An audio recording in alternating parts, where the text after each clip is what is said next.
स्वागत है आप सभी का आपके अपने YouTube चैनल आई लॉ टॉक्स पर।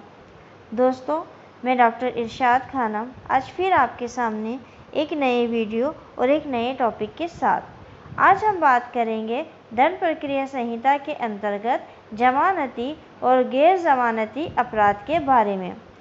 जमानती और गैर जमानती अपराध को समझने से पहले जिन लोगों ने चैनल को सब्सक्राइब नहीं किया है वह चैनल को सब्सक्राइब कर लें।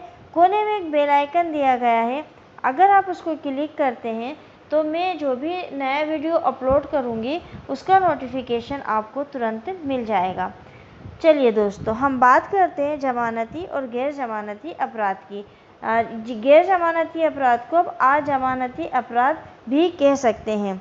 तो जमानती अपराध वो होता है जिसके अंदर किसी भी अपराध करने के बाद आपको जमानत मिल जाती है, और गैर जमानती अपराध ये होता है कि जिसमें आपको जमानत नहीं मिलती है। तो जमानती और गैर जमानती अपराध को समझने से पहले हम ये समझते हैं कि अपराध क्या होता है। पॉइंट टू पॉइंट अगर हम चीज़ों को समझेंगे, बातों को समझेंगे, शब्दों का अर्थ जानेंगे तो हमें सब चीज़ें समझने में काफ़ी आसानी होगी। तो देखिए, अपराध क्या होता है। कोई भी कार्य जो किसी भी विधि में अपराध के रूप में माना जाता है एक अपराध है। कोई भी ऐसा कार्य जिसको विधि के अंतर्गत अपराध की श्रेणी में रखा गया है वो अपराध कहलाता है। जैसे कि दहेज की मांग करना। दहेज की मांग करना एक अपराध है। अगर कोई दहेज की मांग करता है मतलब कि वो अपराध कारित कर रहा है। कोई भी कार्य जो दूसरे के अधिकारों के उल्लंघन का कारण बने वो भी अपराध है।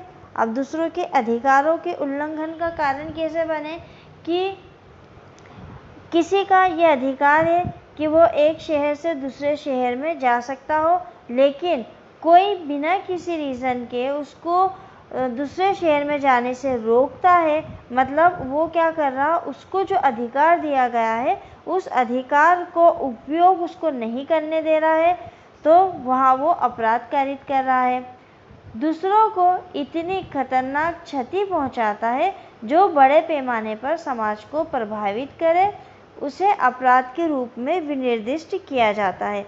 अब किसी दूसरे को क्षति, नुकसान कैसे पहुँचाता है वो, जैसे किसी व्यक्ति ने किसी अन्य व्यक्ति की हत्या कर दी हो, तो किसी एक का मर्डर होने से किसी एक की हत्या होना पूरे समाज को प्रभावित करता है। तो ये बातें सब जो हैं ये अपराध कहलाती हैं। अब जमानत क्या होती है। अपराध को समझ लिया, अब हम समझते हैं कि जमानत क्या होती है। जमानत जो है वो एक लेखपत्र होता है जिसका उपयोग आरोपी की आवश्यकता के अनुसार उपस्थिति सुनिश्चित करने के लिए न्यायालय द्वारा किया जाता है। ठीक है, अब जमानत क्या है। जमानत एक ऐसा पत्र है, लेख पत्र जिसको कहते हैं, जिसके अंदर लिखा हुआ होता है कि जो आरोपी है जिसने अपराध कारित किया है उसको न्यायालय जो है कुछ शर्तों के अधीन छोड़ सकती है। जब तक कि उसका केस चलता है, सज़ा उसकी डिसाइड नहीं होती है, तो उसको जमानत दे दी जाती है। मतलब कि एक लेख पत्र पर कुछ नियम शर्तें लागू करके और ये सुनिश्चित करके कि आवश्यकता पड़ने पर वो व्यक्ति जो है वो न्यायालय में उपस्थित होगा, उसको जमानत दे दी जाती है। और जमानत का उपयोग कौन करता है, आरोपी करता है अपनी आवश्यकता के अनुसार। दंड प्रक्रिया, यह हम कहें कि जमानत की जो डेफिनेशन है वो कहीं पर दी है कि नहीं दी है, तो दंड प्रक्रिया संहिता में जमानत शब्द को परिभाषित नहीं किया गया है। जमानती और गैर जमानती अपराध को परिभाषित किया गया है, परंतु जमानत शब्द को परिभाषित नहीं किया गया है। सामान्य भाषा में जमानत जो है वो एक ऐसा समझौता है जिसमें एक व्यक्ति न्यायालय में आवश्यकता अनुसार उपस्थित और अनुबंध में निर्धारित शर्तों का पालन करने के लिए एक लिखित दायित्व पेश करता है। जो लेख पत्र होता है, जो बाउंड होता है जमानत के लिए भरा जाता है, उसमें कुछ निर्धारित शर्तें होती हैं और वो व्यक्ति जो है वो न्यायालय में उपस्थित होने के लिए अनुबंध करता है। मतलब न्यायालय और आरोपी के बीच में एक अनुबंध होता है कुछ शर्तों के सहित, जिसे एक लेखपत्र कहते हैं जमानत का। अगर वह व्यक्ति समझौते के किसी भी नियम और शर्तों का अनुपालन करने में विफल रहता है तो वह एक निश्चित राशि के अर्थदंड का भी आश्वासन देता है। देखिए, जो लेखपत्र होता है उस लेखपत्र में वो व्यक्ति की कुछ शर्तें होती हैं कि किन शर्तों के अंतर्गत उसको जमानत पे छोड़ा जा रहा है, क्या कि उसको न्यायालय में जब भी उपस्थित होने के लिए कहा जाएगा वो उपस्थित होगा, और अगर वो अपनी शर्तों का पालन नहीं करता है तो उसके ऊपर कुछ अर्थदंड भी आरोपित किया जाता है। तो इन सब चीज़ों को कहते हैं जमानत। लेकिन ज़मानत की अगर हम डेफिनेशन की बात करें तो उसकी डेफिनेशन कहीं पर भी नहीं दी गई है। चलिए अब हम बात करते हैं जमानती अपराध की परिभाषा की। जमानती अपराध की परिभाषा जो है वो दंड प्रक्रिया संहिता 1973 की धारा 2 का में जमानती अपराध को परिभाषित किया गया है। जमानती अपराध से ऐसा अपराध अभिप्रेत है जो प्रथम अनुसूची में जमानती अपराध के रूप में दिखाया गया है। दंड प्रक्रिया संहिता के अंतर्गत जो अनुसूचियां दी गई हैं उसकी जो प्रथम अनुसूची है उसमें जमानती अपराध कौन कौन से हैं उसकी सूची दी गई है कि वहाँ आपको जो है अगर ये अपराध आप करते हो तो आपको जमानत उपलब्ध हो जाएगी, मिल जाएगी, या तत्समय प्रवृत्त किसी अन्य विधि द्वारा जमानती बनाया गया हो। ऐसे अपराध जिनको वर्तमान में जो विधियां चल रही हैं उनमें जमानती के रूप में बताया गया हो कि ये अपराध है, ये जमानती हैं, तो वो अपराध जमानती अपराध कहलाएंगे। और अजमानती अपराध से कोई अन्य अपराध अभिप्रेत है।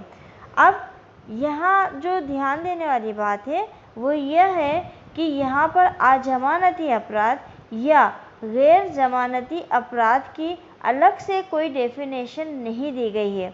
इसी डेफिनेशन में तीसरा वाला जो पॉइंट है उसमें कह दिया है कि अजमानती अपराध से कोई अन्य अपराध अभिप्रेत है। कोई अन्य अपराध मतलब जो ऊपर दे रखे हैं उन जमानतों के अलावा अगर कोई और अपराध है तो वो अपराध अजमानती अपराध कहलाएंगे।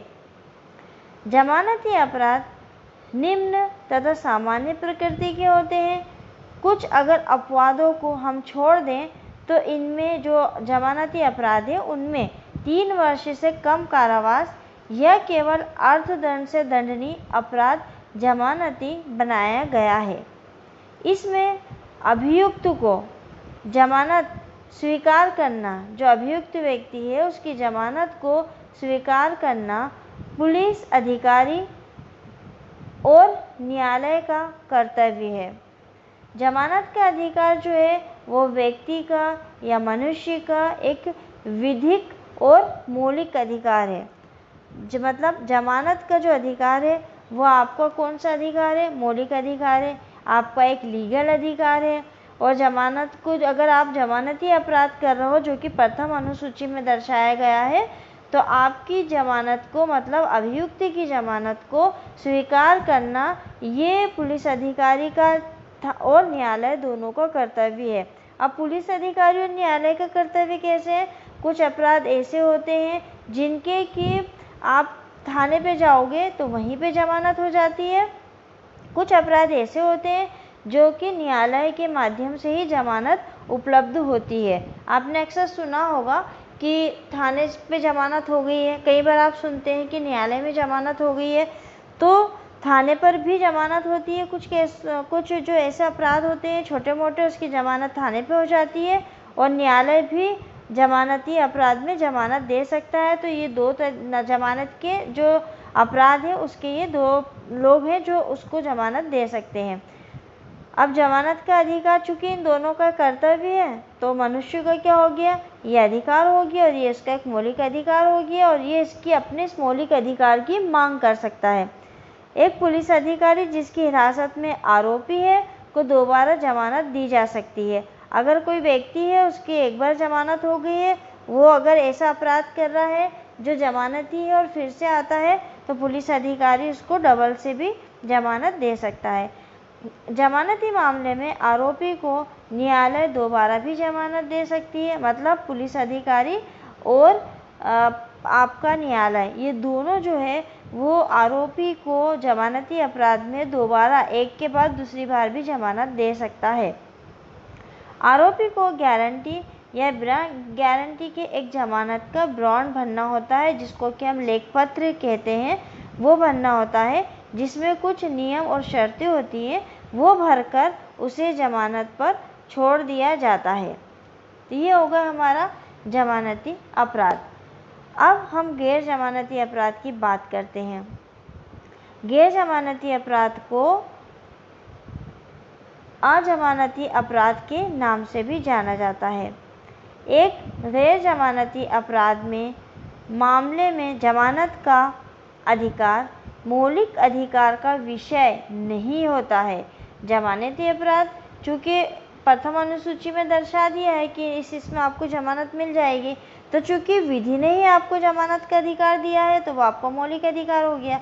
पर गैर जमानती अपराध जो है वो आपका मौलिक अधिकार नहीं है, आप जमानत की मांग नहीं कर सकते हो। यहाँ आरोपी को जमानत के लिए न्यायालय में आवेदन करना होगा और जमानत देना या नहीं देना ये न्यायालय के विवेक पर निर्भर होगा। जमानत के लिए आवेदन मजिस्ट्रेट जिसके विचाराधीन मामला है उसके सामने दर्ज किया जाएगा। अगर आपको जमानत का आवेदन देना है आरोपी को, तो जिस कोर्ट में उसका केस चल रहा है उसी कोर्ट में उसी मजिस्ट्रेट के समक्ष वो जमानत का आवेदन देगा अपना, और आवेदन दायर होने के बाद उसको सूचीबद्ध किया जाता है। फिर उस आवेदन को सुना जाएगा और पुलिस आयुक्त को न्यायालय में मजिस्ट्रेट के समक्ष पेश करेगी। जो पुलिस जो है वो अभियुक्त को लाएगी और न्यायालय में उसको मजिस्ट्रेट के सामने पेश करेगी, और मजिस्ट्रेट को अगर सही लगता है कि जमानत देना है तो वह जमानत दे देगा, और अगर उसको लगता है कि जमानत नहीं देना है तो वो नहीं देगा। अगर न्यायालय जमानत को मना करती है या मना कर सकती है तो किस कंडीशन में कर सकती है ना, तो न्यायालय जमानत को मना कर सकती है अगर जमानत बॉन्ड जो लेख पत्र है जमानत का वो विधिवत निष्पादित नहीं किया गया है, या यदि ऐसा अपराध किया गया है जो मृत्युदंड या आजीवन कारावास से दंडनीय है, जैसे हत्या या बलात्कार, या अभियुक्त के रूप में फरार होने का प्रयास किया हो।